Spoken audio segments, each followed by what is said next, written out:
I'm 50. But I can get in there with your son right now. They don't like me, but they'll be like, man, we gonna ride with Coach to get him. You know what I mean? Bro, I'm telling you, bro. Hey, why did you know? But it did look, it's the crazy, but it's the crazy part. I think I told you this before. The crazy part, and this was based on a predetermined notion of who the fuck Boots is. Because I was getting hate texts and shit like that when we first said we would fight him. All we said was we'll fight the nigga. That's it. So I was already getting hate texts from that. So I'm like, wait a minute. You mad at me because we don't want to see Boots versus Karen. This is how I started.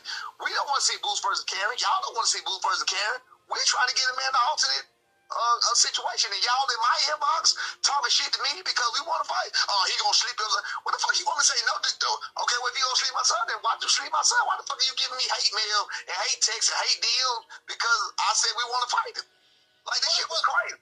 What about the people who would say your son priced himself out? Y'all didn't want to fight. Y'all priced yourself out. Again, let me break this down. I'm gonna try my best because people don't understand. I'm gonna try my best. I've done this shit several times. Try my best. Barrios offered $2 million, over $2 million, $2 million is elite minimum. Barrios offered $2 million. Stanionis offered $1.5 million. Brian Norman offered $750,000. Barrios didn't even entertain the offer. Stanionis didn't even entertain the offer.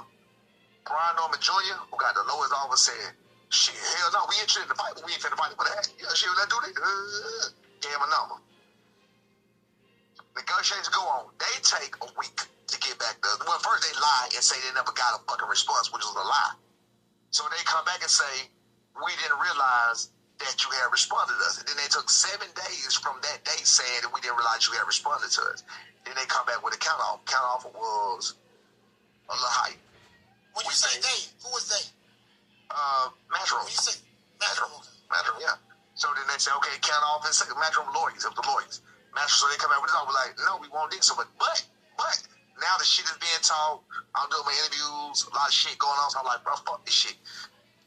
We come down $800,000. We come down $800,000. Fuck it, we'll take this. We do the math on it. They come up with their number. We say, well, let's do the numbers on this, do the math on it. Well, we ain't gonna bring home motherfucking $1 million, bring $800-something thousand. Like, shit, that ain't. We gotta go to his hometown, deal with all these fucking hometown judges. If it's a close fight, you damn sure ain't gonna win the fight. You gonna lose your fucking title. That's not worth it. That's not worth it. You might well fucking go to the line. You go, hey man, 4 years old, you there. We ain't saying about that, but I'm talking me. Like, that man he already went through what you went through. He already been with you. And like, fuck him. We still go our own route and do our own thing. We ain't gotta do it. They ain't even really pay us $1 million. We're not gonna get $1 million out of it. You get what I'm saying? Or he's not gonna get $1 million out of it. Like, my son not even gonna be a fucking millionaire after going over there to another man's hometown. He gonna be the other man gonna be the heavy favorite. We gonna have a judge on the line. That we just went through this shit in California. They literally kicked me the fuck out. You know what I'm saying? So he was like, it's not worth it. It doesn't make sense. So I say, we cut that a little more. I say, and don't know about this part. So I say, B, if they offer you such and such, would you take it, bro? He said, yeah. They couldn't even get there. They said, oh, no. And then here go by Eddie. Hear what they're doing. First you hear the dad saying we're close. Now he said we're miles away. He a fucking liar. I never said we was miles away. Never said we was miles away. Then they had to do an interview after the shit is over with and say we called him back and asked was it still available. Another lie. Another fucking lie. You know what I mean? But anyway, bro, it don't matter. We did not price ourselves out. We know what the fuck we worth. We don't. You know what? Even if it's about us, even if it's about what we worth, it's about what the fuck the belt worth. How about that? Don't pay for us. Pay for the fucking belt. Pay for the opportunity at the belt to make him a bigger champion, make him a larger name, make him beat some type of champion. He ain't never beat a fucking champion. That would be added to his fucking resume. You know what I'm saying? To say he beat a puncher, he ain't never beat a fucking puncher. That would be added to his resume. These are things that's added to his resume. You know what I'm saying? So you feel like Boots should have made the necessary sacrifice for all of the reasons you just named. Look, man, you get an opportunity to be unified champion. Okay, but you can flip it. You can flip it and go the other way as well. Like, okay, well, on the other way, it ain't about flipping it because my son 23, he's the youngest champion in boxing. And it don't matter. We still got our own life to live. We still can ride our own, but like, fuck him. That was the words of Brian Norman Sr. He was on, congratulations to Big Bro on True Media, with his Coach Malachi. You know what I'm saying? Big respect to the guy. Now, a lot of people look at it like this. Okay, well, Brian Norman Jr., a lot of people say, well, he priced himself out. He feel like that, him and his son is worth more money and this and that.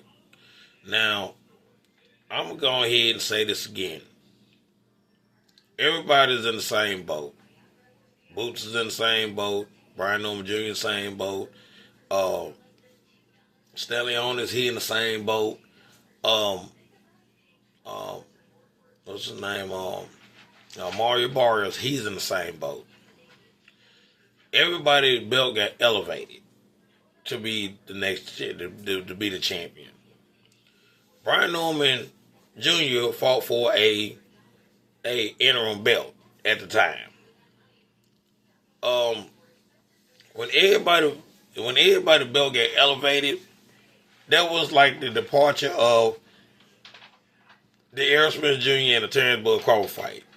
When those two guys fought, Terrence Crawford took around and beat Errol, became undisputed, dropped the belts, went to 154, right along with Errol.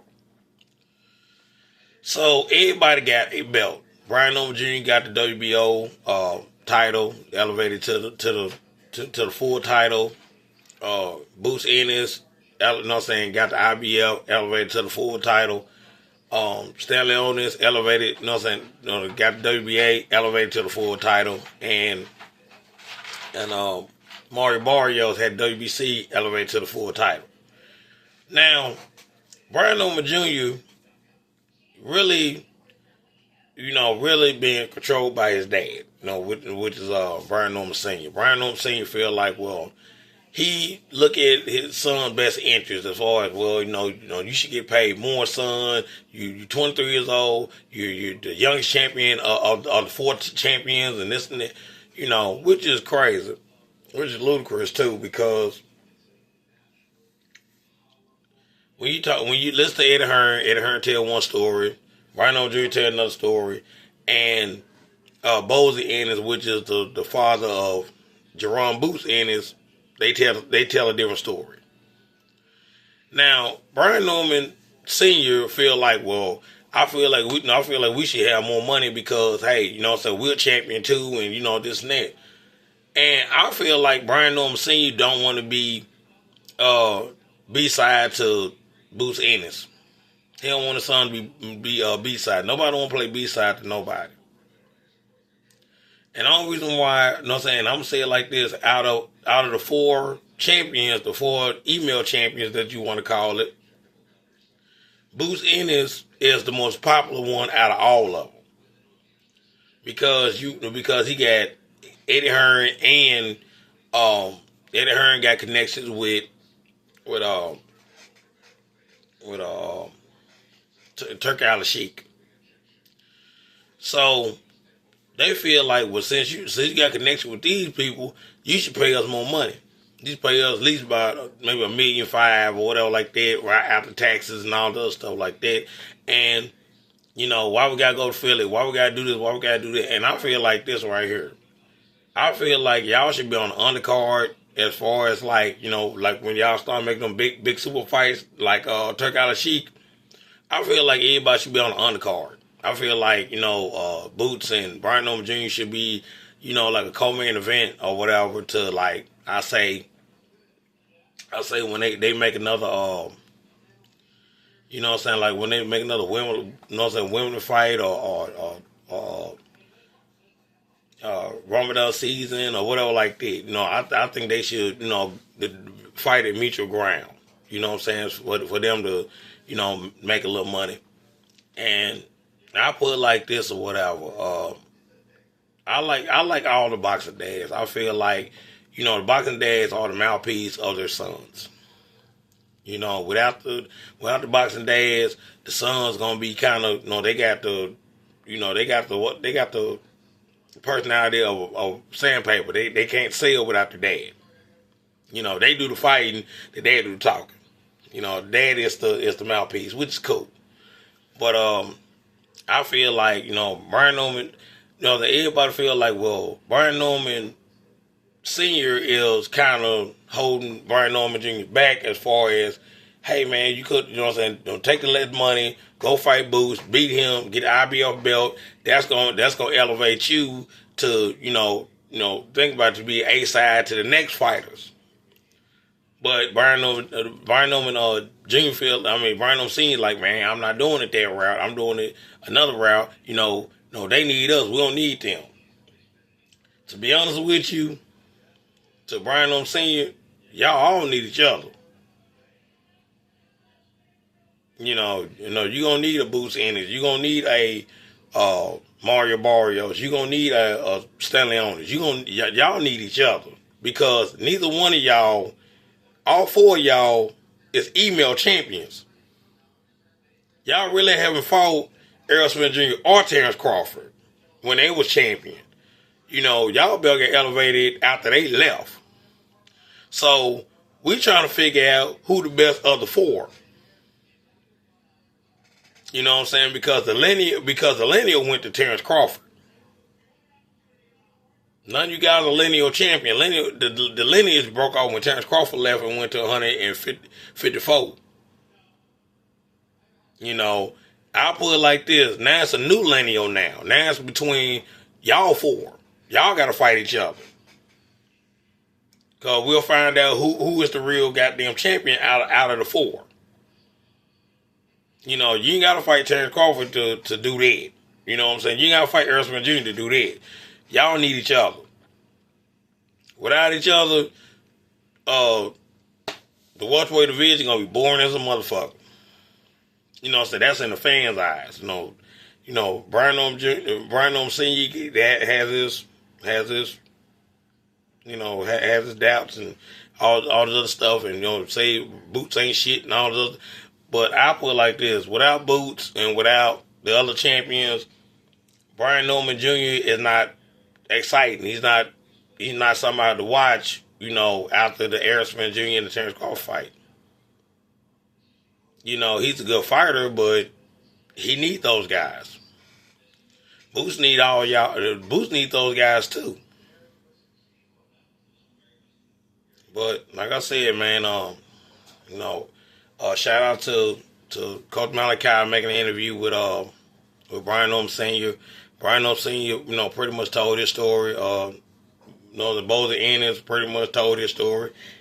Eddie Hearn told his story. And everybody's shit came together, but Bozy Ennis is going by what Eddie Hearn say. And remember, only people that's not talking out of these two guys are Brian Norman Jr. and and Boots Ennis. Those are the only guys ain't talking. You know what I'm saying? The boxing dads and the promoter is doing all the talking for them. But like I said, I named the interview that Brian Norman Senior explains his, explains to Coach Malachi the negotiations. And like I said, man, I'm finna go ahead, take me a shower, get ready to go to work. It's your boy Tommy, getting off.